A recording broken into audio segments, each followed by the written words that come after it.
قضات کی کتاب، اس کا 3 باب اور اس کی پہلی آیت سے لے کر 6 آیت تک کلام مقدس میں اس طرح سے لکھا ہے، غور سے سنیں۔ اور یہ وہ قومیں ہیں جن کو خداوند نے رہنے دیا تاکہ ان کے وسیلے سے اسرائیلیوں میں سے ان سب کو جو کنعان کی سب لڑائیوں سے واقف نہ تھے آزمائے۔ فقط مقصود یہ تھا کہ بنی اسرائیل کی نسل کے خاص کر ان لوگوں کو جو پہلے لڑنا نہیں جانتے لڑائی سکھائی جائے تاکہ وہ واقف ہو جائیں۔ یعنی فلسطینیوں کے 5 سردار اور سب کنانی اور سیدانی اور کوہ بل ہرمون سے حماد کے مدخل تک کے سب ہوی جو کوہ لبنان میں بستے تھے، یہ اس لیے تھے کہ ان کے وسیلہ سے اسرائیلی آزمائے جائیں تاکہ معلوم ہو جائے کہ وہ خداوند کے حکموں کو جو اس نے موسیٰ کی معرفت ان کے باپ دادا کو دیے تھے سنیں گے یا نہیں۔ کلام مقدس کے پڑھے اور سنے جانے پر اس کی برکت ہو، آمین آمین۔ آج کا جو ہمارا موضوع ہے، جو ہمارا ٹاپک ہے، وہ ہے وکٹری آف اوبیڈینس، فرما برداری کی فتح۔ وکٹری آف اوبیڈینس، آپ کی جیت، آپ کی کامیابی، آپ کی فتح، آپ کی کامرانی، آپ کی بھلائی، آپ کی راست بازی، آپ کی سرفرازی، آپ کی سربلندی، آپ کی خوشحالی، آپ کی بحالی کا اس کے پیچھے ہے وہ کیا ہے؟ فرما برداری۔ یہ ساری چیزیں جو ہے اس کے پیچھے فرما برداری، اگر نہ ہو تو نہ آپ جیت سکتے ہیں، نہ آپ فتح مند ہو سکتے ہیں، نہ آپ خوشحال ہو سکتے ہیں۔ اس ساری چیزوں کے پیچھے جو ہے وہ تابعداری اور فرما برداری موجود ہے۔ اگر آپ تابعدار ہیں، اگر آپ فرما بردار ہیں، اگر آپ خدا کے آئین اور احکام کی تابعداری کرتے ہیں، اس کی فرما برداری کرتے ہیں، تو خداوند آپ کو سرفراز کرے گا، خداوند آپ کو سربلند کرے گا، خداوند آپ کو جیت عطا کرے گا، خداوند آپ کو فتح مندی عطا کرے گا، کیونکہ there is victory in obedience۔ فرما برداری اور تابعداری میں فتح ہے۔ جب بنی اسرائیل ملک موعدہ میں داخل ہوگی، اور آپ یاد رکھیں کہ ملک موعدہ میں داخل ہونے والے نسل دوسری نسل ہے۔ پہلی نسل خداوند کی نافرمانی کی وجہ سے دشت میں، بیابان میں، جنگل میں فنا اور نابود ہو گئی، اس وجہ سے نافرمانی کی وجہ سے، تابعداری نہ کرنے کی وجہ سے، بڑبڑاتے رہنے کی وجہ سے، لیڈر اور رہنماؤں کی فرما برداری نہ کرنے کی وجہ سے، خدا کے آئین اور احکام کی تابعداری اور فرما برداری نہ کرنے کی وجہ سے وہ جنگل میں، بیابان میں مر مٹے۔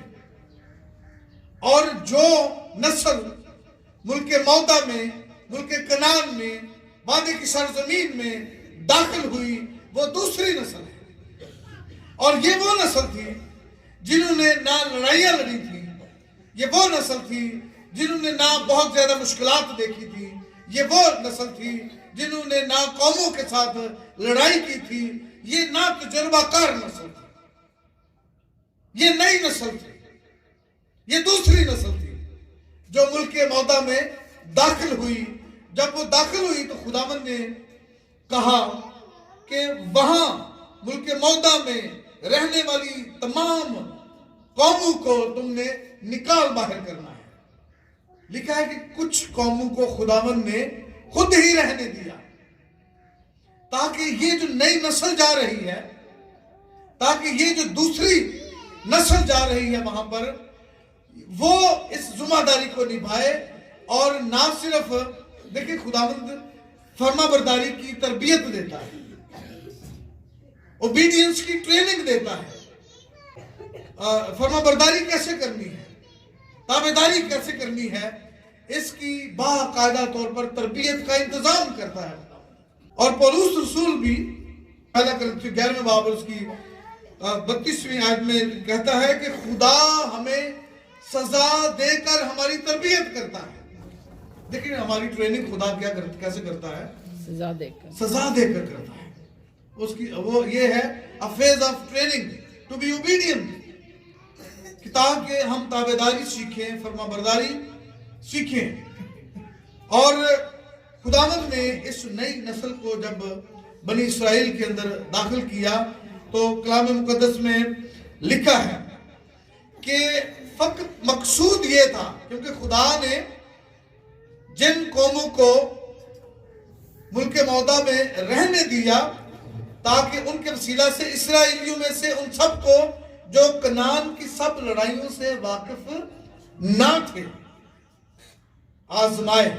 اور مقصود کیا تھا؟ پرپس کیا تھا؟ مقصد کیا تھا؟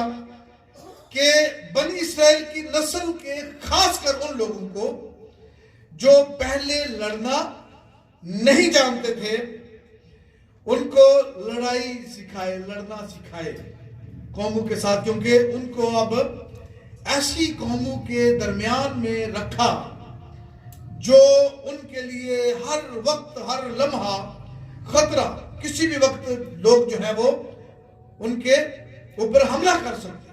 تو اس لیے ان کو تربیت دینا، ان کو سکھانا کہ لڑائی کیسے کرنا ہے. اور پھر دوسری بات یہ بھی سکھانا کہ ایسا کرنے سے کیا یہ خداوند کے آئین اور حکموں پر عمل کریں گے یا نہیں کریں گے، تابعداری سیکھیں گے یا نہیں سیکھیں گے، فرما برداری کرنا سیکھیں گے یا نہیں سیکھیں گے. یہ ساری چیزیں جو ہے خداوند نے ان کو سکھانے کے لیے یہ سارا کچھ کیا. لیکن ایسا نہیں ہوا. اور لکھا ہے 6 آیت میں، اور ان کی بیٹیوں سے آپ نکاح کرنے اور اپنی بیٹیاں ان کے بیٹوں کو دینے اور ان کے دیوتاؤں کی پرستش کرنے لگے. خداوند نے کہا تھا ان قوموں کو باہر نکالنا ہے، لیکن انہوں نے ان کو باہر نہیں کیا، بلکہ ان کو اپنی بیٹیاں دینا شروع کر دی، ان کو بیٹے دینا شروع کر دے، ان کی بیٹیاں لینا شروع کر دی اور ان کے دیوی دیوتاؤں کو پوجنا شروع کر دیا. تابعداری اور فرما برداری نہیں کی.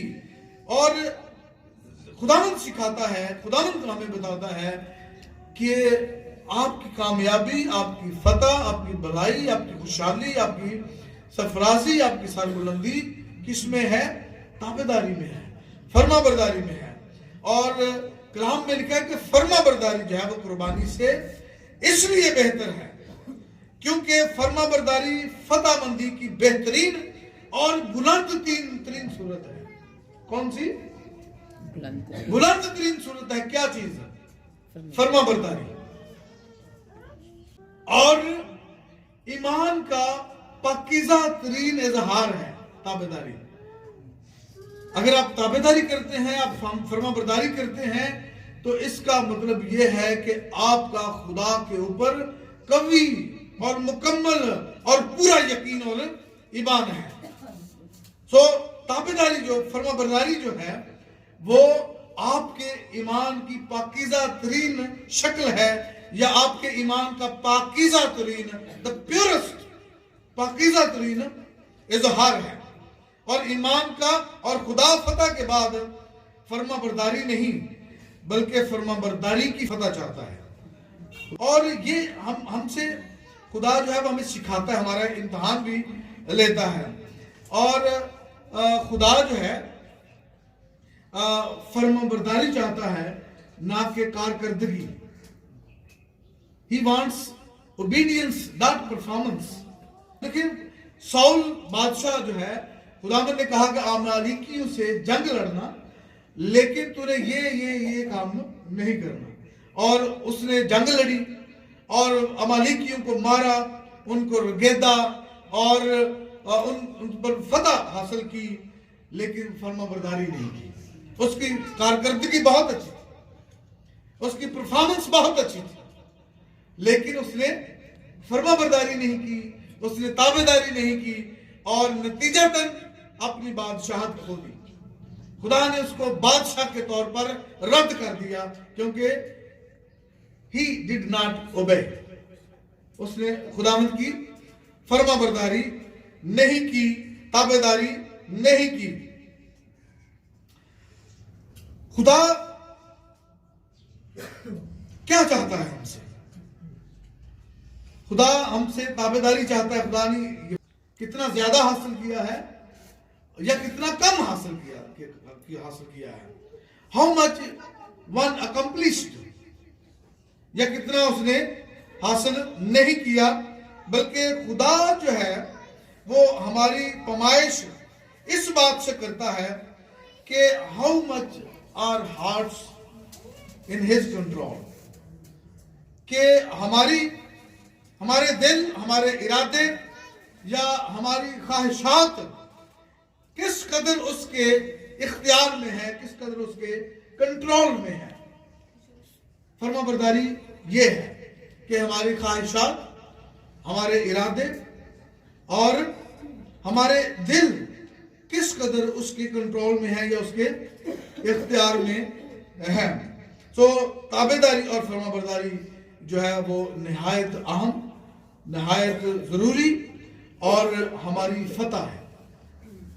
ہم فتح کے بعد تابعداری کرنا چاہتے ہیں. ہم چاہتے ہیں کہ ہم فتح کر لیں پھر ہم تابعداری کریں گے. خدا کہتا ہے کہ فرما برداری ہی فتح ہے. Obedience is itself victory. تابعداری ہی فتح ہے. اور اگر آپ تابعداری کرتے ہیں تو آپ فتح پا چکے. آپ فرما برداری کرتے ہیں تو آپ جیت چکے.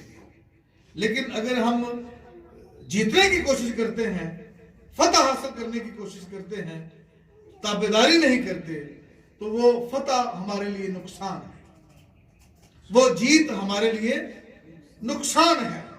اس لیے خداوند کہتا ہے to obey is better than sacrifice. فرما برداری قربانی سے بہتر ہے. to obey is better than accomplishment. کامیابی اور کامرانی سے بہتر ہے تابعداری. and to obey is better than victory. even فتح یابی سے بھی بہتر تابعداری ہے. so obedience is victory. ہماری فرما برداری دوسروں کو بھی فرما برداری کی طرف راغب کرتی ہے.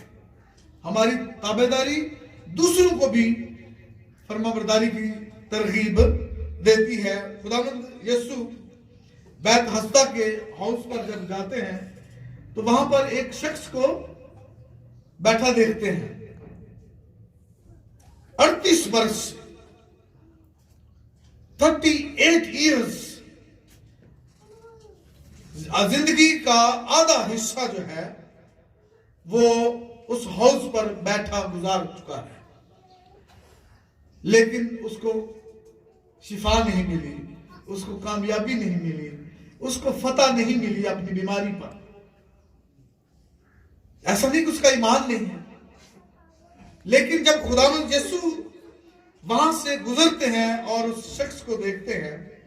میرے ساتھ نکالیں آپ یوحنا کی انجیل، یوحنا کی انجیل اس کا 5واں باب نکالیے ذرا، اور اس کی 8ویں آیت سے لے کر 11ویں آیت تک.